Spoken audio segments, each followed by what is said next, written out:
Indian coast guard Daman દ્વારા સ્વર્ણિમ pride રનનું ભવ્ય આયોજન કરવામાં આવ્યું હતું. મોટી દમણ લાઇટ હાઉસ ખાતે પોલીસ વિભાગના ડીઆઈજી સંતોષ કુમાર મીણા અને કોસ્ટગાર્ડના કમાન્ડિંગ અધિકારી એસ.એન. બાજપેયીએ દોડનો લીલી ઝંડી આપી પ્રારંભ કરાવ્યો હતો. આ સ્વર્ણિમ રન 5 અને 10 કિલોમીટર કેટેગરીમાં યોજાઈ હતી, જેમાં દમણ ઉપરાંત ગુજરાત અને મહારાષ્ટ્રના અનેક દોડવીરો ઉત્સાહપૂર્વક જોડાયા હતા.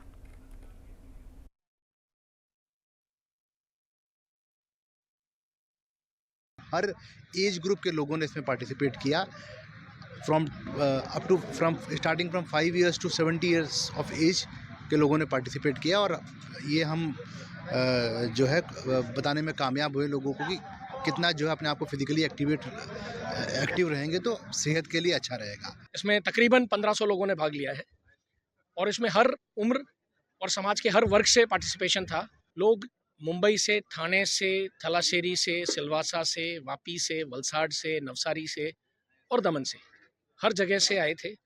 खूब जोश के साथ पार्टिसिपेट किया और जिस टाइम में इन्होंने कंप्लीट किया है वो वाकई सराहनीय है।